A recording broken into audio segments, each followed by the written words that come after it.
Hello friends, तो आज है 17 दिसंबर 2021 और आज हमारे चैनल पर जो है 1 लाख की फैमिली कंप्लीट हो गई। तो उसके लिए सभी को बहुत बहुत थैंक यू। ठीक है फ्रेंड्स, चलिए तो आज इस वीडियो में हम बात करने वाले हैं अपने एक बहुत ही ज़्यादा इंपॉर्टेंट टॉपिक के बारे में, जिसका नाम क्या है, नसेट्स यानी कि non steroidal anti inflammatory drug. तो अब जो है एग्जाम के लिए टाइम कम रह गया, तो अब से जो हमारे मोस्ट इंपोर्टेंट टॉपिक्स हैं, यानी कि जो सबसे ज़्यादा इंपॉर्टेंट टॉपिक्स होंगे उनको हम जो है पहले कवर करेंगे और जो लीस्ट इंपॉर्टेंट है उनको हम कवर करेंगे और उसके नोट्स वगैरह आपको जल्दी प्रोवाइड कर देंगे। तो इस तरह अब जो हम सारा कुछ अपना कवर करने वाले हैं। तो जो हमारा ये टॉपिक है नसेट्स वाला, ये हमारे लिए बहुत बहुत ज़्यादा इंपॉर्टेंट है। एग्जाम में तो इसके ऊपर कभी कभी तो डिटेल्स में क्वेश्चन आता है, मतलब 10 मार्क्स में या 15 मार्क्स में, जिनके मतलब जैसे अकॉर्डिंग आते हैं, पर आता जरूर है। और इसके कुछ हमारे ड्रग्स हैं जैसे एस्पिरिन वगैरह, तो उसका मैकेनिज्म कई बार जो है पूछा गया। तो हम जो है इसी वाले क्वेश्चन को जो है या इस वाले टॉपिक को बिल्कुल डिटेल्स में कवर करेंगे। तो हम देख रहे थे अपनी pharmacology second B pharmacy 5th semester, और इसमें हमारी जो है यूनिट 3 चल रही थी। तो यूनिट 3 का हमारा टॉपिक या चैप्टर का नाम क्या था, यूनिट का ऑटोकॉइड्स एंड इट्स रिलेटेड ड्रग। तो इसमें हमने जो है 3 चैप्टर अपने कवर कर लिए थे स्टार्टिंग के, जिसमें प्रोस्टाग्लैंडिन, हिस्टामिन 5-HT और ऑटोकॉइड्स, इन सब के बारे में हम जान गए थे। तो अब हमारा इसमें ये चीज़ हम अभी स्किप कर रहे हैं। आपको मैं शायद नोट्स इसके प्रोवाइड कर दूंगा जल्दी, या आपको मैं वैसे बता दूंगा शॉर्ट में। तो अब हमारा आज का टॉपिक रहेगा इंपॉर्टेंट, नसेट्स यानी कि non steroidal anti inflammatory drugs, या फिर यहाँ पे एजेंट्स बोल सकते हो। ठीक है, तो इसी को हम आज समझेंगे। तो इससे जो प्रीवियस वीडियोज हैं वो सबकी जो लिंक होगी प्लेलिस्ट के द्वारा आपको कमेंट्स में मिल जाएगी, वहाँ डिस्क्रिप्शन में मिल जाएगी, आप वहाँ जाके चेकआउट कर सकते हैं। तो अब समझते हैं हम इसका नाम। तो देखो, नसेट्स की फुल फॉर्म यहाँ पर आप समझोगे तो नॉन स्टेरॉयडल। इस वाली कहानी को हम थोड़ा सा बाद में समझेंगे, स्टेरॉयडल नॉन स्टेरॉयडल क्या खेल है ये। पहले हम समझते हैं इस एंटी इन्फ्लेमेटरी वाले सीन को। तो देखो, अब तक हमने क्या पढ़ा कि जो हमारे ऑटोकॉइड्स थे वो क्या हो रहे थे, जैसे आप यहाँ एग्जांपल समझो, वो किसी एक पर्टिकुलर जगह पे रिलीज हो रहे थे और हमारी बॉडी में तरह तरह के इन्फ्लेमेशन को कॉज कर रहे थे। ठीक है, तो अब यहाँ पर आप एक कहानी समझो छोटी सी, देन आपको जो है ये कहानी समझने में बहुत आसानी होगी। तो लेट करो कि ये हमारी बॉडी का पूरा मतलब इतना बॉडी के कुछ सेल्स है, ये बॉडी वाला पार्ट है। ठीक है, तो बॉडी के पास हमारा ब्लड वेसल्स होता है, ब्लड वगैरह, और उसके अंदर हमारे WBC होती हैं, जो हमारे में क्या करते हैं, इम्यून सिस्टम की तरह काम करते हैं। WBC के जो हमारा इम्यून सिस्टम, उसके अंदर मास्ट सेल, प्लेटलेट, ये सारी चीजें होती हैं, आपको पता होगा। तो अब क्या होता है कि लेट करो, जैसे ही हमारी बॉडी से कोई भी बाहर की चीज आती है, इन्फेक्शन आया या कोई इंजरी आई या कोई चोट वगैरह लगी, ट्रॉमा कुछ भी हुआ XYZ, तो यहाँ पर आएगा। तो देखो अब क्या होता है यहाँ पर कि ये जो हमारा सिस्टम है, ये हमारे में क्या है, जैसे हमारे देश की आर्मी होती है, फौजी लोग होते हैं, वैसे ही हमारी बॉडी के अंदर की ये WBC फौजी की तरह के जो है काम करते हैं। तो अब जैसे ही वो सेंस करते हैं कि मान लो बाहर से कोई हमला हुआ है या बाहर से कोई लोग आ रहे हैं, उसी तरह ये चीज हमारी सेंस कर लेती है कि मान लो बाहर से कोई भी इन्फेक्शन आया या इंजरी, इस जगह पे तुरंत हमारी सेंस करेगी हमारी बॉडी कि यहाँ कुछ गड़बड़ है, फॉरेन मटेरियल कुछ आ रहे हैं, ऐसी चीजें जो हमको नहीं चाहिए। तो अब इस केस में क्या होगा कि जो हमारे इम्यून सिस्टम होगा वो यहाँ पर आ जाएगा, जो भी हमारे WBC वगैरह होंगी, मान लो ये ब्लड वेसल्स है तो यहाँ से रिलीज हो गए WBC, हमारे इस सेल्स के इस वाले टिश्यू वगैरह पहुंच जाएंगे, यहाँ पर हमारा ये बाहर से कोई मटेरियल आने वाला है। तो अब यहाँ पर होता है फाइटिंग, यानी कि युद्ध होगा, या आप बोल सकते हो वार होगा, जैसे हमारा रियल लाइफ में होता है उसी तरह। तो अब एक चीज आपने देखी होगी, ऐसा होता है, क्या करें, मजबूरी है कि अपने लोग भी कुछ मरते हैं, यानी कि अगर दुश्मन के मरते हैं तो साथ में अपना भी बहुत ज्यादा नुकसान होता है। सेम फंडा यहाँ होता है कि जब हम यहाँ पर इस WBC इनके साथ फाइट करते हैं तो अपने साथ के जो सेल वगैरह हैं ये भी हमारे मरते हैं और इनके साथ में नुकसान भी होता है। और यही जो आपको नुकसान दिखता है, सेल मरते हैं, झगड़ा होता है, तो इन्हीं सब के केस में क्या होता है कि हमें जो इन्फ्लामेशन होती है वो हमको कॉज होती है। एग्जाम्पल के लिए मान लो ज्यादा झगड़ा वगैरह होता है, यहाँ पे वही फाइटिंग हो रही है, ये हमारे खुद के मटेरियल, ये बाहर के हैं और इसमें जीत हमारे ये जाते हैं, तो यहाँ पर हमें रेडनेस देखने को मिलती है, स्वेलिंग देखने को मिलती है, और हमारे यहाँ पर हीट जाता है, यानी कि फीवर वगैरह जैसी चीजें देखने को मिलती है। और सबसे इंपॉर्टेंट यहाँ पर क्या हो जाता है, हमारे यहाँ पर स्वेलिंग वगैरह। तो मतलब यही सारी चीजें हमको जो है टोटल यहाँ पे इन्फ्लामेशन वाली सारी प्रोसेस जो है देखने को मिलती है। ठीक है, तो अब ये हो क्यों रही थी, देखो ये तो मैंने बताया ये सारा हो रहा था, लेकिन ये हमारी जो है इन ऑटोकॉइड्स की वजह से हो रही थी सारी की सारी रिएक्शन है। फाइट हमारे WBC कर रहे हैं, लेकिन जैसे WBC और जो हमारा इम्यून सिस्टम है इसके अंदर हमारे मास सेल प्रेजेंट होते हैं।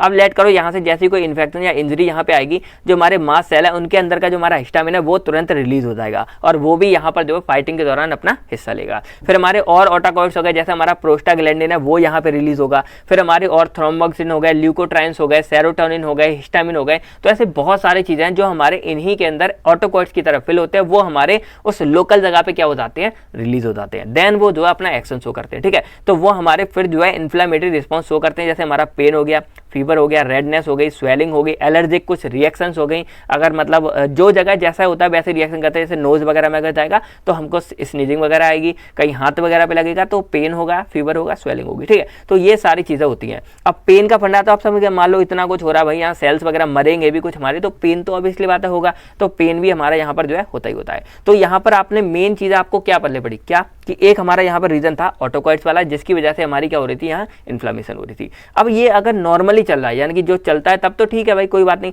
लेकिन अगर ये एक्सेस में हो जाए, मान लो यहाँ पर रिलीज हो रहे थे हमारे ऑटोकॉइड, अब वो किसी वजह से ज्यादा रिलीज होने लग जाए, तो ये चीज हमारी में पेन करेगी, फीवर, तो इससे क्या होगा, हमको दर्द होगा, और बिना मतलब का जब ज्यादा दर्द होगा तो फिर हमसे सहन नहीं होगा, और देन हम जो है ऐसी दवाइयों का यूज करते हैं जो हमारे इस दर्द को कम करेगी, ठीक है। दवाइयों के बारे में बाद में बात करेंगे। तो यहाँ पर आप क्या समझे कि अगर ऑटोकॉइड्स की रिलीज ज्यादा हो जाती है, इन्फ्लेमेशन हमारी ज्यादा होने लगती है, तब हम जो है इन दवा का यूज करते हैं जो हमारे इन्फ्लेमेशन को अपोज करेंगे या इन्फ्लेमेशन को कम करेंगे, ठीक है। ये आप समझ रहे हैं, ठीक है। बाकी अगर मान लो कभी कोई ज्यादा एक्सरसाइज कर लेता है या ज्यादा हद से ज्यादा कोई काम पड़ गया, लोड पड़ गया, तो उस टाइम पर भी क्या होता है कि हमारी बॉडी में ये सब चीजों की रिलीज बढ़ जाती है, और इस केस में हमें इन्फ्लेमेशन ज्यादा दिखेगी, तब भी हमको जो है इन सब की जरूरत पड़नी पड़ती है। तो यहाँ पर आपने एक चीज समझी क्या, कि इन्फ्लेमेशन हमारे लिए अच्छी है, कब अच्छी है, नॉर्मल हो रहा है भाई चाहिए, या हमको मान लो बीमारी चाहिए ही नहीं, तो इन्फ्लेमेशन हमारे लिए बुरी है। लेकिन मान लो अगर मान लो कहीं बाहर से अटैक हो जाता है, तब हमारे लिए इन्फ्लेमेशन अच्छी है और जरूरी है, क्योंकि भाई ये तो होगी, क्योंकि अगर हमारे अंदर का एनवायरनमेंट बाहर के एनवायरनमेंट लड़ रहा है तो इन्फ्लेमेशन तो होना तय है, ठीक है। तो अब मान लो किसी वजह से हमको इन्फ्लेमेशन कम करनी है, तो उस इन्फ्लेमेशन को अपोज करने के लिए जिन एजेंट्स का हम यूज करते हैं वो हमारे क्या कहलाते हैं, एंटी इन्फ्लेमेटरी ड्रग्स कहलाते हैं। स्टेरॉयडल, नॉन स्टेरॉयडल के बारे में हम बाद में पढ़ेंगे, पहले हमारे आते हैं एंटी इन्फ्लेमेटरी ड्रग्स, यानी कि जो ऐसे ड्रग्स जो हमारे इस इन्फ्लेमेशन को क्या करते हैं, कम करते हैं।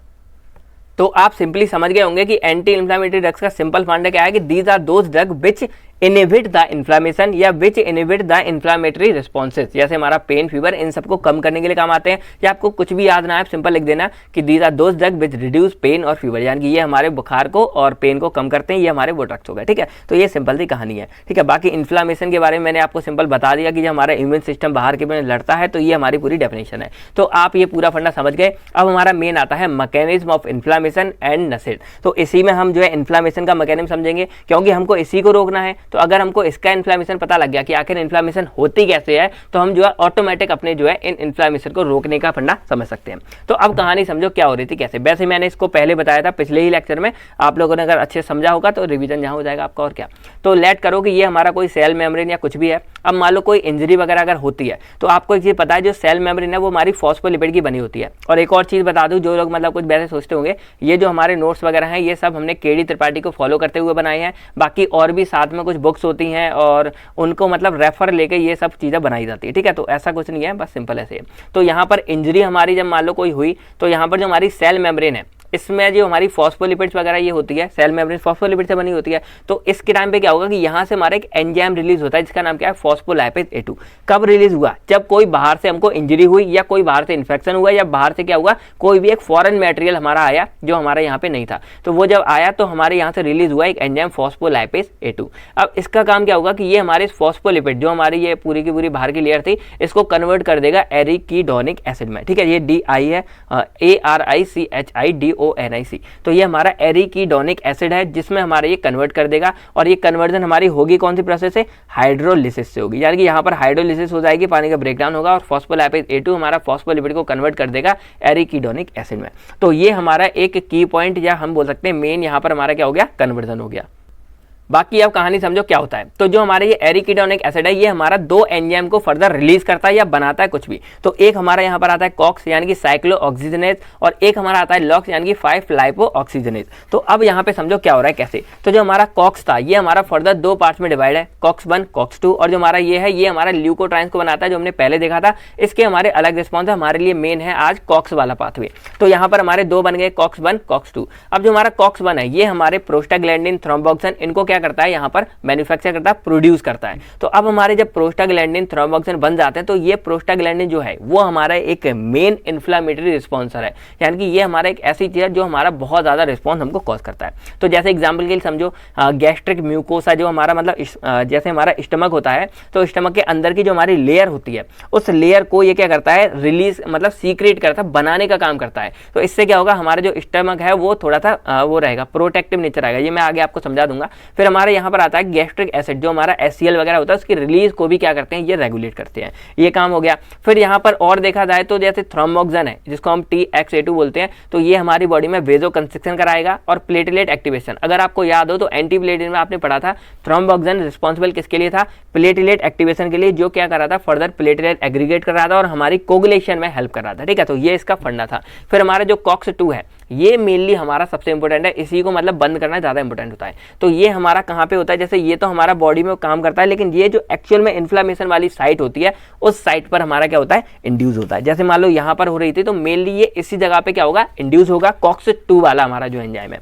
अब इस एंजाइम का काम क्या होगा, ये हमारी बॉडी में पेन और फीवर को इंड्यूस करेगा, यानी कि यहाँ पर जैसे हमारा ये इंड्यूस होगा इस जगह हमारे बहुत तेज क्या होने लगेगा, दर्द होने लगेगा, यानी कि पेन होने लगेगा, फीवर होगा। फिर हमारा जो COX-2 है ये हमारा प्रोस्टासाइक्लिन को भी मतलब प्रोड्यूस करता है, फॉर्म करता है, और जो प्रोस्टासाइक्लिन है ये हमारा इसी प्रोस्टाग्लैंडिन का एक सब टाइप है। यानी कि जो हमारा प्रोस्टाग्लैंडिन है ये हमारा सिंगल मतलब PGS सिंगल एक टाइप नहीं है, इसमें बहुत सारे टाइप्स हैं, जैसे PGE2, PGI2, इस तरह से हमारे बहुत सारे इसके टाइप्स हैं। तो यहाँ हमारा बनता है प्रोस्टासाइक्लिन। अब इसका काम क्या होता है कि जब हमारा ये रिलीज होता है तो ये वेजोडाइलेशन करवाता है, और दूसरा ये प्लेटलेट एग्रीगेशन को कम करता है। यानी कि जो हमारा प्रोस्टासाइक्लिन है ये हमारे थ्रोम्बोक्सिन को क्या करता है, अपोज करता है। ये दोनों एक दूसरे के काम को अपोज करते हैं। तो ये सब हमारे यहाँ पर काम थे, और जो हमारा ये प्रोस्टाग्लैंडिन ये भी हमारी बॉडी में इन्फ्लेमेशन वगैरह कॉज करता है। तो ओवरऑल अगर देखा जाए तो जो भी हमारे COX वाले एंजाइम थे उनसे फाइनली क्या हो रहा था, हमारी बॉडी में इन्फ्लेमेशन हो रही थी, बहुत सारे इसके रिस्पॉन्स थे, साथ में हमारे में पेन हो रहा था, फीवर हो रहा था। तो इस तरह के हमें जो है रिस्पॉन्स दिख रहे थे इन्फ्लेमेशन में, जैसे रेडनेस हो गई, रेड लाइन आ रही है, स्वेलिंग आ रही है, तो ये सब हमारे जो है इसके रिस्पॉन्स थे। तो अब हमको क्या करना है कि हमको इन्हें रोकना है। देखो नॉर्मल हो रहा था तो कोई प्रॉब्लम नहीं, लेकिन मान लो किसी के बहुत ज़्यादा दर्द हो रहा है, मान लो कोई गिर गया, हाथ पैर टूट गया, तो उसके भाई इन्फ्लेमेशन हो रही है, दर्द हो रहा है, इसलिए बात है, लेकिन उसको दर्द तो रोकना पड़ेगा भाई, ऐसे थोड़ी किसी दर्द होने लगे। तो उस टाइम पर हम जो है इन वाले ड्रग्स का यूज़ करते हैं, तो हमारे इनको रोकते हैं। तो वो ड्रग्स हमारे कौन थे यहाँ पर, वो थे हमारे NSAIDs, या हम बोल सकते हैं एंटी इन्फ्लेमेटरी ड्रग्स थे। तो अब कहानी समझो कि आखिर ये हमारे जो एंटी इन्फ्लेमेटरी ड्रग्स है वो काम कैसे कर रहे थे, इनका मैकेनिज्म क्या था। तो आपने ये मैकेनिज्म समझ लिया। अब जो हमारे एंटी इन्फ्लेमेटरी ड्रग्स थे उनका मेन काम क्या था कि यहाँ पे जो हमारा COX वाला एंजाइम था इसको ये क्या कर रहे थे, इनहिबिट कर रहे थे। सिंपली इतना सा इनका सिंपल सा मैकेनिज्म है। इन्होंने क्या किया, इन्होंने इस COX को क्या कर दिया, इनहिबिट कर दिया। तो जब हमारा ये COX वाला एंजाइम रुक गया, बनना बंद हो गया, तो आगे की जो इतनी सारी आपने प्रोसेस पढ़ी, जो हमारी इन्फ्लेमेशन, पेन, फीवर को कॉज कर रही थी, वो सब हमारी क्या हो जाएंगी, ऑटोमेटिक डाउन हो जाएंगी। क्या हो जाएंगी, ऑटोमेटिक डाउन हो जाएंगी। क्योंकि यहाँ पर क्या होगा, जो इनका अन्नदाता था COX, जिसके द्वारा ये सारी कहानी हो रही थी, वही हमारा क्या होगा, यहाँ पर रुक गया, और सारी की सारी कहानी हमारी जो ऑटोमेटिक रुक गई। तो इतना सिंपल था हमारा जो मैकेनिज्म है इसका NSAIDs का। तो आई होप अब आप सारे लोग जो है इसका मैकेनिज्म लिख के आ जाओगे, ठीक है। बाकी अगर एग्जाम में आता है तो आप ये वाली चीज को बना के जरूर आना, ये आपको बनानी है। अब बेशक आप जो ये ब्लैक पेन में मैंने इनके यूजेस साथ में लिख दिए हैं, या इनके जो फंक्शन है वो लिख दिए, आप इनको लिखो या मत लिखो, लेकिन ये जो ब्लू वाला जो पूरा फंडा है ये आपको जरूर लिख के आना है। और फिर आपको इसी तरह से जो है इसको काट के आना है कि NSAIDs हमारे क्या करेंगे, इस COX को यहाँ पे काट देंगे। NSAIDs या इसके अंदर के जो हमारे ड्रग्स होते हैं, जैसे हमारा एस्पिरिन हो गया, डाइक्लोफेनेक हो गया, ये वाली चीज़ है, ठीक है। तो ये आपको यहाँ पर अच्छे से बता के आनी है। तो अब बात करते हैं हम, एक क्वेश्चन हमारे सामने आता है कि एंटी इन्फ्लेमेटरी का मतलब हम समझ गए, हमारे इन्फ्लेमेशन को कम कर रहे हैं, लेकिन यहाँ पर ये नॉन स्टेरॉयडल क्यों जोड़ा गया। भाई ये भी तो फंडा है, हमारे पास ये है नॉन स्टेरॉयडल एंटी इन्फ्लेमेटरी, तो आखिर नॉन स्टेरॉयडल की ही क्यों जोड़ा गया, स्टेरॉयडल क्यों नहीं जोड़ा गया।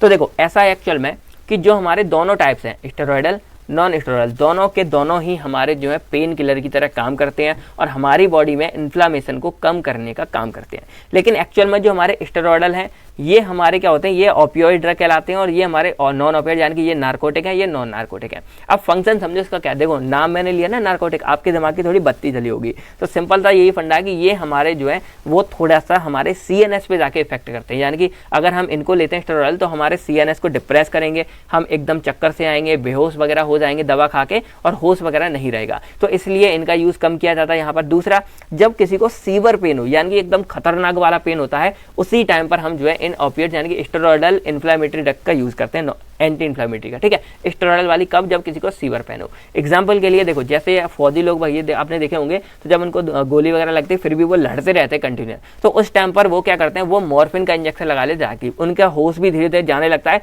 लेकिन उनके दर्द एकदम रुक जाता है।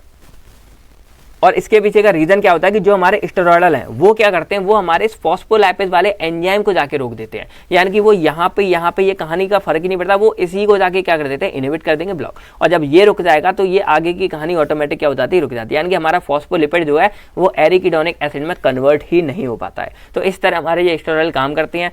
मतलब सिंपल क्या है कि ये हमारे सीएनएस को डिप्रेस करेंगे, इनके थोड़े बहुत एडवर्स इफेक्ट होते हैं, इसलिए हम जो है इनका यूज नहीं करते। मोस्टली हम किसका यूज करते हैं, नॉन स्टेरॉयडल। तो ये हमारे होते हैं, ये थोड़े से लेस टाइप के लिए, यानी कि लेस सीवर, यानी कि इतना ज्यादा डेंजरस पेन नहीं हो, हल्का फुल्का होता है, उसके लिए हम इसका यूज करते हैं। बाकी ये हमारे सीएनएस पे जाके इतना काम नहीं करते, करते हैं थोड़ा बहुत, लेकिन ये हमारे मोस्टली पेरीफेरियली यानी काम करता है। यानी कि अगर हम इसको बनाए, हमारा बंदा है, तो ये जो सीएनएस वाला पार्ट है, सिर वाला, इस पे जाके ये काम करेंगे, और जो हमारे ये हैं वो हमारे इस नीचे वाले पूरे पार्ट में काम करेंगे। सीएनएस पे जाते हैं, लेकिन यहाँ पर इनका इफेक्ट थोड़ा सा कम होता है, और ये अच्छा भी है, वरना सीएनएस पे जाएंगे डिप्रेस करेंगे, बाकी काम साइड इफेक्ट होंगे। ठीक है, तो ये सीएनएस पे जाके काम कैसे करते हैं, तो सीएनएस पे जाके जो हमारा पेन होने की परसेप्शन है, यानी कि जो हमको पेन की फीलिंग होती है, उस फीलिंग को थोड़ा सा कम कर देते हैं। बस इतना सा इनका फंडा होता है नॉन स्टेरॉयडल का। तो ये हमारा मेन पूरा फंडा हो गया। बाकी जो हमारे नॉन स्टेरॉयडल है, नसेट्स वाले हैं, वो हमारे जो है ओटीसी ड्रग की तरह भी यूज करते हैं, यानी कि ओवर द काउंटर ड्रग, यानी कि जिसको नॉन प्रिस्क्रिप्शन हम ड्रग्स बोलते हैं, उनकी तरह हम इसका यूज कर सकते हैं। एग्जाम्पल की बात करें तो स्टेरॉयडल है, ये हमारे जैसे मॉर्फिन हो गया, कोडिन हो गए, तो ये हमारे इधर आ गए। फिर हमारे नॉन स्टेरॉयडल की बात करें तो हमारे क्या हो गए,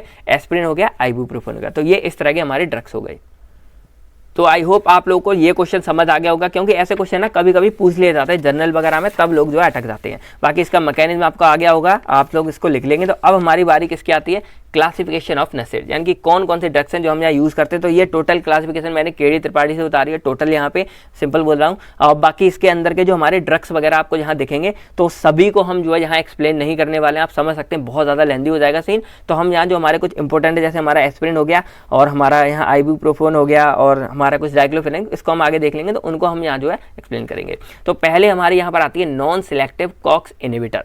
इसका मतलब क्या है कि यहाँ पर देखो, यहाँ पर आपको दिख रहा होगा कॉक्स, और जो हमारा कॉक्स था वो हमारा दो चीजों में डिवाइड था, कॉक्स 1 कॉक्स 2। तो नॉन सिलेक्टिव का मतलब क्या है कि ये हमारे कॉक्स 1 को, इस वाले एंजाइम को भी जाके ब्लॉक कर सकते हैं, और कॉक्स 2 यानी कि इस वाले एंजाइम को जाके भी ब्लॉक कर सकते हैं। तो ये दोनों तरह का अपने जो रिस्पॉन्स देखते हैं, लेकिन मोस्टली ये हमारे जो होते हैं वो कॉक्स 1 को ही जाके जो है इनहिबिट करते हैं। ठीक है, बाकी इसके एग्जाम्पल्स हमारे, तो हमारी क्लास है इसमें बहुत सारी। पहली हमारी सैलिसाइलेट्स है, तो इसमें हमारा एस्पिरिन आता है, जो काफी ज्यादा इंपॉर्टेंट, डायरेक्टली इसको एग्जाम में पूछा गया है। फिर हमारे आते हैं प्रोपियोनिक एसिड डेरिवेटिव, जिसमें हमारा आइबुप्रोफेन है, इसको बहुत लोगों ने जो खाया होगा, स्टार्टिंग में बहुत खाते थे इसको लोग। फिर नेप्रोक्सन हो गया, कीटोप्रोफेन हो गया, फ्लर्बिप्रोफेन हो गया। तो ये एस्पिरिन तो आपको याद ही होगा, डिस्प्रिन वगैरह में लोग अभी भी यूज करते हैं इसको। तो ये सब हमारी कॉमनली यूज दवाएं जो हमारी पेन वगैरह को ठीक करने के लिए यूज करते हैं। फिर फेनामाइड हो गया, इसमें हमारा मेफेनेमिक एसिड हो गया।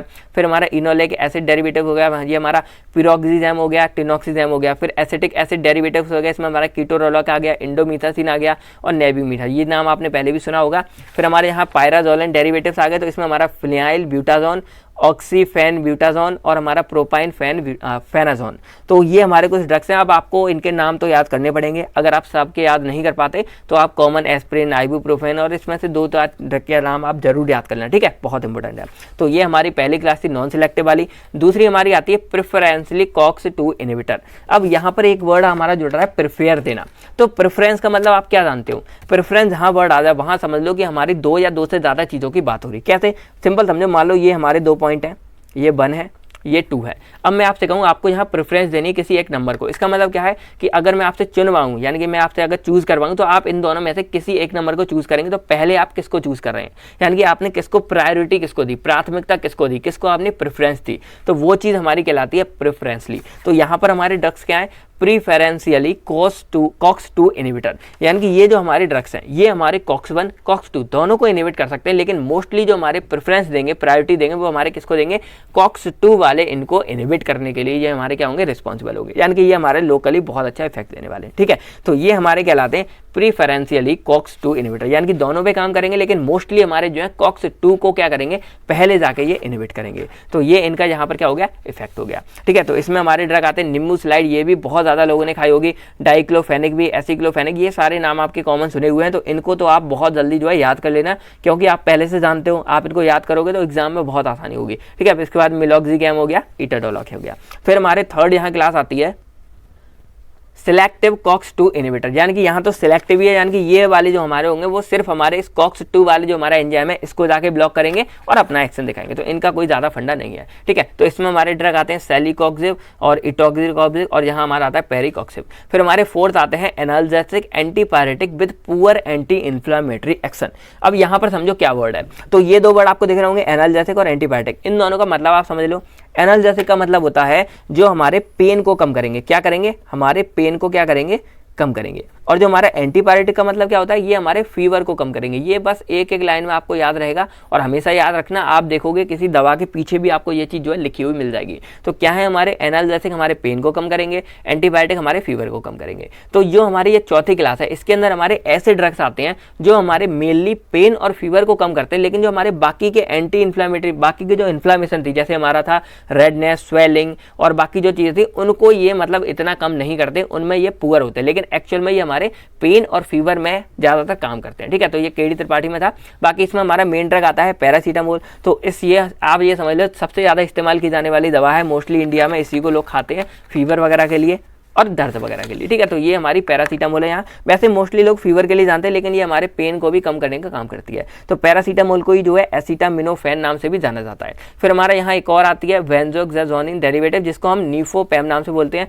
जो ज़्यादातर यूज़ नहीं की जाती है, मतलब जब लास्ट सिचुएशन आ जाती है तब जो है इनका यूज़ कर लेते हैं, वरना मोस्टली हमारी जो है पैरासीटामोल जो है यहाँ पर इस्तेमाल होती है। तो ये हमारे सबके ड्रग्स थे। अब मैं एक कॉमन मैकेनिज्म आपको बताता हूँ, जिससे आप जो है इन सब ड्रग्स के बारे में मैकेनिज्म बना के लिख सकते हो, चाहे किसी का भी जो है आता है। तो देखो नॉर्मल समझो क्या है, नसेट्स हमारा है जो हमने दवा ली, तो ये हमारे क्या करते हैं, हमारे कॉक्स एंजाइम को इनहिबिट करेंगे, जो मैंने यहाँ आपको पहले बताया किसको करेंगे, हमारे जो कॉक्स एंजाइम है इसको इनहिबिट कर देंगे। तो अब इसके बाद हमारी आगे की कहानी, जैसे हमारे जो प्रोस्टाग्लैंडिन थे, प्रोस्टासाइक्लिन थे, प्रोस्टा हमारा ये थ्रोम्बोक्सिन था, या जो हमारे इन्फ्लामेशन हुई थी, ये सारी चीज़ें हमारी क्या हो जाती हैं, रुक जाती हैं। तो इतना सा सिंपल का मैकेनिज्म था यहाँ पर कि प्रोडक्शन हमारी इन्फ्लामेशन मीडिएटर की कम हो जाएगी, जैसे प्रोस्टाग्लैंडिन, थ्रोम्बोक्सिन, प्रोस्टासाइक्लिन की। तो इससे क्या होगा, हमारी बॉडी में जो पेन, फीवर या अदर जो रिस्पॉन्स है वो हमारे कम हो जाएंगे। और यहाँ से हमको 3 तरह के एक्शन मिलेंगे, एक हमें एनाल्जेसिक, एक एंटीबायोटिक, एक एंटी इन्फ्लामेटरी। एनाल्जेसिक मतलब पेन कम होगा, एंटीबायोटिक मतलब फीवर कम होगा, एंटी इन्फ्लामेटरी मतलब जो हमारे इन्फ्लामेटरी के रिस्पॉन्स है वो हमारे कम होंगे। बाकी अब आपको चेंज क्या करना है यहाँ पर, तो देखो मान लो अगर आपको नॉन सिलेक्टिव का आ रहा है तो आप इसको एकदम एज इट इज जो है पूरा लिख के आ जाना और इसको लैंग्वेज में बना देना। आपके लिए आता है प्रेफरेंसी कॉक्स-2, तो आप यहाँ लिख देना कि इट इनहिबिट कॉक्स एंजाइम, लेकिन mostly it inhibit the COX-2 enzyme. यहाँ आता है सिलेक्टिव कॉक्स-2 में से इसी वाले किसी ड्रग का, तो आप यहाँ डायरेक्टली लिख देना कि NSAIDs inhibit COX two enzyme inhibitory which reduce the production of prostacyclin, हमारे इसकी और हमारे इन्फ्लामेशन, मतलब काम तो सबका सेम ही है, दोनों ही हमारे रिलीज करते हैं, लेकिन मोस्टली हमारे इस वाली चीज़ को क्या कर देंगे, ब्लॉक कर देंगे, ठीक है। तो इस तरह आप इनका जो है काम लिख सकते हो, और चौथे का मैं आपको आगे जो है बता दूंगा। तो इस तरह ही हमारा होता है। बाकी अब हम जो अपनी पहली क्लास यानी कि नॉन सिलेक्टिव कॉक्स इनहिबिटर में समझते हैं, तो पहला हमारा सबसे इंपॉर्टेंट ड्रग क्या है, एस्प्रिन के बारे में। तो एस्प्रिन को जो है एसिटाइल सैलिसिलिक एसिड नाम से भी जानते हैं, पहली बात। दूसरा, ये हमारा एक प्रो टाइप ड्रग होता है। प्रो टाइप मतलब क्या है, बॉडी में जाने के बाद ये अपने आप को चेंज करेगा, देन ये जो है हमारी बॉडी में जाके अपना एक्शन दिखाएगा। तो कैसे समझो, तो जब हम इसको लेते हैं तो एस्प्रिन हमारा इस तरह का होता है, जिसको हम क्या बोलते हैं, एसिटाइल सैलिसिलिक एसिड। अब जब इसको ये हमारे बॉडी में जाएगा तो हमारा सैलिसिलिक एसिड में कन्वर्ट हो जाएगा कुछ इस तरह से। तो अब ये सैलिसिलिक एसिड ये क्या करेगा, हमारी बॉडी में जाके अपना एक्शन शो करता है। तो मैकेनिज्म ऑफ एक्शन देखें तो यहाँ मैंने शॉर्ट में लिख दिया, क्योंकि मैंने आपको पहले इसका पूरा का पूरा ये वाला जो ये पूरा चार्ट मैंने बना के आपको समझा दिया है, तो आपको वो वाला बना के आना है अगर ये लेंथी में आता है तो इसका मेन काम क्या है कि जो हमारा एस्प्रिन है वो हमारा इस कॉक्स वाले एंजाइम को क्या करेगा, इनहिबिट। नॉन सिलेक्टिव है तो हमारे ये मेन को ही इनहिबिट कर देगा, यानी कि जो हमारा 1, 2 ये जो हमारे 1 और 2 दोनों के दोनों हमारे इनहिबिट हो जाएंगे। तो इससे हमारी जो ओवरऑल इन्फ्लामेशन है, पेन है और जो हमारा फीवर है वो हमारा क्या हो जाएगा, कम हो जाएगा। तो इतना सिंपल सा फंडा हमारा किसका है, एस्प्रिन का है। इसको आप जाके वहाँ पे लिखाना, और अगर हो सके आपके लिए लेंथी में आता है तो ये चीज़ आप बना के जरूर आना। इससे आपके एग्जामिनर के ऊपर जो होगा इफेक्ट बढ़िया पड़ेगा और आपको मार्क्स जो है वो बढ़िया मिलेंगे। बाकी अब देखते हैं हम इसके कुछ फार्माकोलॉजिकल एक्शन, यानी कि ये हमारी बॉडी में जाके क्या क्या इफेक्ट दे सकते हैं। तो पहला तो हमें ये 3 आप लाइन याद रखो, एनाल्जेसिक, एंटीपायरेटिक और एंटी इन्फ्लेमेटरी, ये तीनों इसके एक्शन होंगे। फिर ये हमारे जो जीआई ट्रैक्ट है, यानी कि हमारे जो गैस्ट्रिक म्यूकस है उसमें जाके क्या इफेक्ट शो करता है। तो ये हमारा क्या कर रहा था, गैस्ट्रिक म्यूकोसा में इरिटेशन कर रहा था और पेप्टिक अल्सर कॉज कर रहा था। अब कहानी समझो क्या, तो देखो नॉर्मली हमारे बॉडी में जब प्रोस्टाग्लैंडिन हमारे जब रिलीज हो रहा था तो वो हमारा क्या कर रहा था, हमारे प्रोस्टाग्लैंडिन जो 2nd नंबर वाला था हमारा, वो यहाँ पे जा रहा था, देखो मैं एक बार दिखा देता हूँ, यहाँ प्रोस्टाग्लैंडिन था वो सीक्रेशन कर रहा था प्रोटेक्टिव। तो समझो क्या थी कहानी। तो प्रोस्टाग्लैंडिन जा रहा था वो हमारे यहाँ पर जो हमारा ये जैसे हमारा ये पूरा जीआईटी ट्रैक्ट है, इसके अंदर की हमारी लेयर है, तो ये एंडोथेलियल लेयर के अंदर यहाँ पर एक म्यूकोजा प्रेजेंट होती है। तो म्यूकोजा इस तरह की हमारी गुदगुदी सी थोड़ी सी हमारी इस तरह की पूरी अंदर की लेयर होती है और थोड़ी सी चिकनी होती है, स्मूथ मसल्स की तरह, ठीक है। अब यहाँ पर ये क्या करती है, ये अपने म्यूकस को हमेशा रिलीज करती रहती है। तो म्यूकस कुछ नहीं, एक केमिकल सब्सटेंस है जो पानी की तरह होता है लिक्विड फेस में। अब ये जरूरी क्यों है, तो लेट करो आपने यहाँ खाना पीना खाया, भाई रोटियां चबा रहे हो, सब्जी खा रहे हो, इतना कुछ खा रहे हो, सूखी चीजें बहुत खा रहे हो, तो अगर वो सूखी चीज यहाँ से मूव करेगी तो ये सब हमारे अंदर से छिल जाएगी, सब कुछ खत्म हो जाएगा। तो वो जो हमारा म्यूकस होता है वो उसके साथ मिल जाता है और इस तरह का एक पूरा का पूरा लिक्विड सा बनाता है जो बड़े ही आराम से क्या होता है फ्लो करता रहता है। किसकी मदद से, इस म्यूकोजा की मदद से म्यूकस हमारा मिल जाता है और पूरा हमारा इस तरह से फ्लो करता रहता है। तो इस चीज में हमारा हेल्प करता है। अब यहाँ पर अगर प्रोस्टाग्लैंडिन हमारा कम बनेगा, किसकी हमने क्या किया, यहाँ पर एस्पिरिन से हमारा जो कॉक्स वाला एंजाइम था उसको इनहिबिट कर दिया, तो प्रोस्टाग्लैंडिन की जो प्रोडक्शन थी वो कम हो गई, तो हमारा जो ये बनने वाला सीन था वो सब कम हो जाएगा। तो अब जो हमारा एसिड था HCl था वो क्या करेगा, वो यहाँ पे डैमेज कॉज करेगा, क्योंकि ये हमारा लिक्विड सी नेचर का, तो ये हमारा HCl से बचाने का भी काम करता है। तो जब हमारे ये दोनों चीजें कम हो जाएंगी तो धीरे धीरे क्या होगा, ये हमारी इन चीजों को डैमेज कर देगी और ये हमारी जल जाएगी। तो यहाँ पर हमको क्या होंगे, अल्सर, यानी कि हमें जो छाले वगैरह अंदर के होते हैं पेप्टिक अल्सर, ये हमें कॉज यहाँ पे होने लगेंगे। तो एक और काम होता है हमारा यहाँ पर कि जो हमारा प्रोस्टाग्लैंडिन था वो यहाँ पर HCl जो हमारा था, जो एसिड था उसकी सीक्रेशन को कम कर रहा था। तो जब हमारा प्रोस्टाग्लैंडिन रुक गया तो जो एसिड की सीक्रेशन वो भी हमारी बढ़ जाएगी, यानी कि सेफ्टी भी कम हो गई। यहाँ पर जो हमारा म्यूकस था ये सब सेफ्टी भी कम हो गई और HCl की जो प्रोडक्शन थी वो भी हमारी बढ़ गई एक तरह से। तो यहाँ पर क्या होगा कि अब यहाँ पर हमें पेप्टिक अल्सर होने के चांस बहुत ज़्यादा बढ़ जाएंगे। और इन दोनों ही केस में हमारी जो GI ब्लीडिंग थी, यानी कि जो पेट में यहाँ ब्लीडिंग, अंदर इंटरनल जो ब्लीडिंग है वो भी होने लग सकती है। तो इससे एक भारी नुकसान हमको जो हो सकता है। यानी कि आप यहाँ समझे कि जो हमारे ऑटोकॉट था प्रोस्टाग्लैंडिन वो एक इफेक्टिव, यानी कि अच्छा भी था, नुकसान के साथ साथ वो अच्छे इफेक्टिव अपने जो है दे रहा था। तो वो सब यहाँ कॉज हो सकते हैं। उसके बाद ये हमें नोजिया वॉमिटिंग, तो आप इनको एज ए एडवर्स इफेक्ट भी लिख सकते हो, यानी कि ये नोजिया वॉमिटिंग भी कॉज कर सकता है जीआई ट्रैक्ट के द्वारा। फिर बात करते हैं ब्लड में, तो ये हमारा जो है थ्रोम्बोक्सिन, यानी कि जो आपको ये दिख रहा था ये हमारे में प्लेटलेट के फॉर्मेशन को बढ़ा रहा था, यानी कि कोगुलेशन वाली प्रॉपर्टी थी। तो अगर हमारा ये भी इनहिबिट हो जाएगा भाई इसके साथ में, तो जब ये इनहिबिट हो जाएगा तो हमारे में जो है प्लेटलेट एग्रीगेशन वगैरह रुक जाएगा, तो ये हमारे में एंटी प्लेटलेट का इफेक्ट शो करेगा, यानी कि हमारे में ब्लीडिंग को भी इंक्रीज कर सकता है। तो ये इफेक्ट भी हमारा ब्लड के अंदर शो करेगा। अब एक क्वेश्चन यहाँ पे बनता है, मैं आपको बताता हूँ, ये बनता है कई बार कि how aspirin is effect work as a anti platelet drug, यानी कि जो एस्पिरिन है वो हमारा एंटी प्लेटलेट ड्रग की तरह कैसे काम करता है। तो काम करने का सिंपल फंडा ये है कि एस्पिरिन हमारा इस COX-1 को इनहिबिट करेगा, इससे हमारा ये थ्रोम्बोक्सिन A2 है ये हमारा बनेगा नहीं यहाँ पर, और जब ये बनेगा नहीं तो ऑटोमेटिक हमारे में वेसोकंस्ट्रिक्शन डायलेशन में बदल जाएगी और जो प्लेटलेट एक्टिवेशन या एग्रीगेशन थी वो हमारी रुक जाएगी और इससे हमारे में जो कोगुलेशन की प्रॉपर्टी थी वो कम हो जाएगी और इससे क्या होगा, हमारे में जो ब्लीडिंग थी वो हमारी बढ़ जाएगी। तो इस तरह हमारा ये एंटी प्लेटलेट की तरह काम करता है कि ये प्लेटलेट एक्टिवेशन को कम कर देगा, अपोज कर देगा, एंटी हो जाएगा, ठीक है। तो इस तरह ये हमारे यहाँ पर जो है काम करता है। यूजेस की बात करें तो ये 3 नाम आप याद रखो। उसके बाद ये हमारा जो रूमेटिक फीवर, यानी कि ये एक तरह से इन्फ्लामेशन के सारे प्रोसेस हैं उन सबको ये ट्रीट करने में हमारी जो है हेल्प करता है। तो यही सारा बेसिक इसका फंडा था। फिर कुछ इसकी काइनेटिक प्रॉपर्टी देखें तो एब्जॉर्प्शन हमारा स्टमक इंटेस्टाइन के द्वारा हो जाता है, फिर ये हमारी बॉडी में काम करता है, सैलिसिलिक एसिड में कन्वर्ट होकर मेटाबोलाइज हो जाता है लीवर में हमारा, फिर ब्रेन के अंदर ये हमारा स्लो एंट्री है, यानी कि बहुत ही स्लो काम करता है, ये मैंने आपको पहले बताया था। उसके बाद ये प्लेसेंटा में इजीली पास है, यानी कि प्रेगनेंसी के दौरान जो बच्चे के लिए सेफ्टी लेयर होती है प्लेसेंटा, उसमें ये इजीली क्रॉस हो जाएगा तो प्रेगनेंसी में नुकसान वगैरह पहुंचा सकता है। फिर एक्सक्रीशन की बात करें तो यूरिन से चला जाएगा। उसके बाद इसकी प्लाज्मा हाफ लाइफ 15 से 20 मिनट है, बाकी इसकी डोज के ऊपर डिपेंड है कितना कैसे दे रहे हो, उसके अकॉर्डिंग इसका जो हाफ लाइफ वाला पीरियड है वो चेंज होता रहता है, ठीक है। तो मैंने एक यहाँ लिख दिया, आप इसको आराम से जो है नोट डाउन कर सकते हो। एडवर्स इफेक्ट की बात करें तो नोजिया, वॉमिटिंग, ये इसके कुछ एडवर्स इफेक्ट हैं। फिर हाइपर सेंसिटिविटी, यानी कि ये हमारी हाइपर सेंसिटिविटी को इंक्रीज कर सकता है, आइडियोसिनक्रेसी किसी किसी में कर सकता है। उसके बाद बात करें तो जीआई ब्लीडिंग, जो मैंने आपको पहले बता दी क्यों हो रही थी, उसको बढ़ा सकता है, पेप्टिक अल्सर को इंक्रीज कर सकता है, ब्लीडिंग को बढ़ा सकता है हमारी, फिर रीनल इंजरी को बढ़ा सकता है। रीनल इंजरी क्यों, क्योंकि जो हमारा प्रोस्टाग्लैंडिन था वो रीनल को भी वेसोडाइलेट करके उसको भी अच्छा मतलब प्रोटेक्ट कर रहा था, लेकिन यहाँ पर अगर वो प्रोस्टाग्लैंडिन खत्म हो जाएगा तो रीनल इंजरी भी हमारी जो है इसके द्वारा इंक्रीज हो सकती है। तो ये हमारे कुछ इसके काम थे। अब हम जो है अपने बाकी के ड्रग समझते हैं यहाँ पर। तो देखो सैलिसिलाइट आप एस्पिरिन समझ गए। उसके बाद हम बात करें ये जो भी हमारे ड्रग हैं आइबुप्रोफेन, ये सब है, तो इन सबका काम हमारा जो है एस्पिरिन की तरह ही है, यानी कि ये भी हमारे जो है कॉक्स वाला जो हमारा एंजाइम है, यानी कि एक तरह से नॉन सिलेक्टिव है, तो ये हमारा COX-1 COX-2 दोनों को ही जो है इनहिबिट करने का काम करते हैं, ठीक है। तो इनका बेसिकली ये फंडा है। उसके बाद बात करें तो जो भी हमारे ये ड्रग्स हैं इनकी जो प्रॉपर्टीज है, यानी कि इनकी kinetic property, adverse effect, uses सबके आपको पता है, वही 3 काम हो गए, anti analgesic analgesic, antipyretic, analgesic, हमारा एंटीपायरेटिक और हमारा एंटी इन्फ्लामेटरी, यही तीनों के मोस्टली काम है। आप इसी को लिख के आ जाना।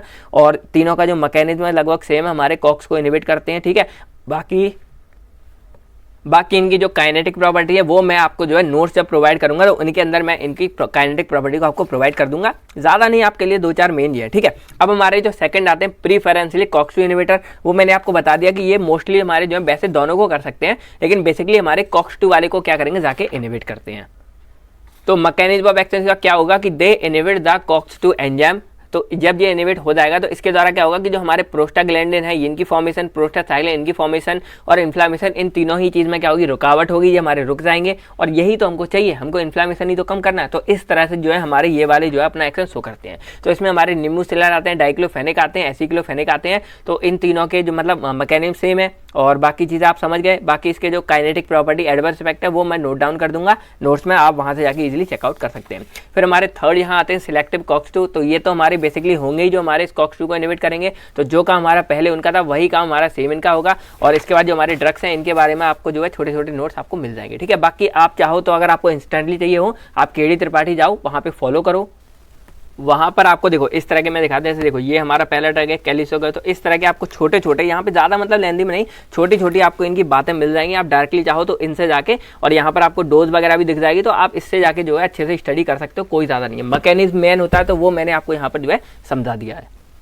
तो अब हमारे यहाँ पर फोर्थ क्लास आती है analgesic, antibiotic but poor anti inflammatory agent. यानी कि यहाँ पर क्या सीन उन्होंने बताया कि जो हमारा यहाँ पर होगा उसके पास एनाल्जेसिक इफेक्ट होगा, पेन को कम करेगा, फीवर को कम करेगा, लेकिन जो एंटी इन्फ्लेमेटरी एजेंट यानी कि इन्फ्लेमेशन को कम करेगा, यानी इन्फ्लेमेशन के केस में कम काम आएगा। तो इसमें हमारा इंपॉर्टेंट ड्रग क्या था, पैरासीटामोल। तो पैरासीटामोल की बात करें तो यहाँ पे इसका आप स्ट्रक्चर जो बना लेना, स्ट्रक्चर में डाल दूंगा नोट्स में। तो ये हमारे पेन और फीवर दोनों को ही जो है कम करने का काम करता है। बाकी ये इसके पास जो लेस इफेक्ट होते हैं हमारे एंटी इन्फ्लेमेटरी की तरह, ठीक है। बाकी ये अपना काम कैसे करता है इसको आप समझो। तो पीएनएस जो हमारा होता है, दो चीजें हैं, सीएनएस, पीएनएस। ये मैंने आपको कितनी बार आपको कभी समझाया, ऐसे आप समझो, ये नीचे वाला हिस्सा पीएनएस, ऊपर सीएनएस, और जो स्पाइनल कॉर्ड है ये दोनों चीजें हमारी सीएनएस में आ जाती हैं। तो पीएनएस वाले केस में ये चीज जो हमारी होती है, काम इसका भी सेम है। हमारे कॉक्स जो था यानी कि जो प्रोस्टाग्लैंडिन की सिंथेसिस को कम करेगा, कैसे हमारे कॉक्स को इनहिबिट करेगा, काम हमारा सेम है। कॉक्स को इनहिबिट करने वाला कम ज्यादा वाला थोड़ा इफेक्ट पड़ जाता है। तो जो हमारा ये पैरासीटामोल है ये हमारा क्या करता है, ये हमारा जो ये है पीएनएस के द्वारा जो हमारे नीचे वाला हिस्सा है, इसमें जो प्रोस्टाग्लैंडिन सिंथेसिस को कम इनहिबिट करेगा, मतलब पुअर इनहिबिटर होता है, यानी कि कम करेगा। लेकिन जो हमारा सीएनएस है तो इसके अंदर इसका इफेक्ट काफी ज्यादा बढ़िया देखा गया है। तो इस केस में क्या होता है कि ये जो हमारा पेन का परसेप्शन होता है, जो हमको पेन वगैरह फील होता है, वो सब हमको सीएनएस के द्वारा होता है। ये तो आप जानते ही हैं, क्योंकि भाई सीएनएस से हमारे जब आते हैं स्टिमुलेंट कि हाँ भाई कहाँ पे कुछ लग रहा है, तो हमको पेन फील होता है। तो जो भी हमारे पेन वेन की सारी चीजें होती हैं वो सीएनएस से मोस्टली हमारे स्टिमुलेट होती हैं। तो ये हमारे जो होता है वो सीएनएस पे जाके अपना इफेक्ट दिखाएगा यहाँ पे अच्छा खासा। और इससे क्या होगा, जो हमारा पेन है उसमें ये काफी ज्यादा इफेक्टिव होता है। इसीलिए जो हमारा पैरासीटामोल है वो मोस्टली क्या होता है, हमारा सबसे ज्यादा इस्तेमाल की जाने वाली ये दवा हमारी पैरासीटामोल है। हमारे पेन में और फीवर में दोनों ही केस में ये हमारी काफी इफेक्टिव है, क्योंकि ये जो कॉक्स होते हैं उसको ये ब्रेन में यानी कि सीएनएस वाले केस में जाके क्या करता है, इनहिबिट करता है। इससे हमारा जो पेन और फीवर है वो काफी ज्यादा इफेक्टिव तरीके से क्या होता है, कम होता है, रिड्यूस हो जाता है, ठीक है। बाकी ये हमारा पीएनएस में जाके कम इफेक्ट दिखाता है, तो इसके पास जो एंटी इन्फ्लेमेटरी एजेंट्स इफेक्टिव है, जो प्रॉपर्टी वो थोड़ी सी कम हो जाती है। तो इस तरह हमारा पैरासीटामोल जो है काम करता है। और पेन कम का मतलब क्या है, एनाल्जेसिक, फीवर कम का मतलब क्या है, एंटीबायोटिक। तो ये दोनों इफेक्ट इसके बाद काफी ज्यादा बढ़िया होते हैं। रीजन आपको पता चलेगा क्यों, क्योंकि ये सीएनएस यानी कि ब्रेन में जाके कॉक्स को क्या करता है, इनहिबिट करता है। तो ये सारी कहानी थी हमारी पैरासीटामोल के बारे में। बाकी एडवर्स इफेक्ट ये सारी चीज़ आप जानते हो। लीवर वगैरह में जब लीवर की कोई डिजीज हो तो आप पैरासीटामोल का यूज़ मत करना, ये कॉन्ट्रा इंडिकेशन होती है। बाकी इसकी कुछ और प्रॉपर्टीज़ हैं तो वो मैं नोट्स में लिख दूंगा, या आप जो है केडी त्रिपाठी को फॉलो कर सकते हैं। तो ये था आज की सारी वीडियो का खेल, और ये मैकेनिज्म आपको याद रखना, और ये क्लासिफिकेशन आप इसकी जो है याद रखना। क्लासिफिकेशन हमारी बहुत इंपॉर्टेंट है। तो बस आज की वीडियो में इतना ही। आई होप आप लोग को ये पूरा नसेट्स वाला सीन समझ आ गया होगा। अब आपको इसमें कोई भी डाउट्स है किसी भी टॉपिक में, आप कमेंट करके हमें पूछ सकते हैं। बाकी फिर से आपको एक बार थैंक यू हमारे 100K के लिए, और बस आगे चलते जाएंगे। हम आपको ऐसे ही नोट्स सारा कुछ फ्री में प्रोवाइड करते जाएंगे, आप ऐसे ही सपोर्ट्स वगैरह बना के रखें। तो बस आज की वीडियो में इतना ही। मिलते हैं आपसे बहुत देर नेक्स्ट वीडियो में और किसी नए टॉपिक के साथ। तब तक के लिए friend thank you, take care, and आप सभी लोग अपना और अपनी फैमिलीज का ख्याल रखिएगा। बाय बाय दोस्तों, जय हिंद दोस्तों।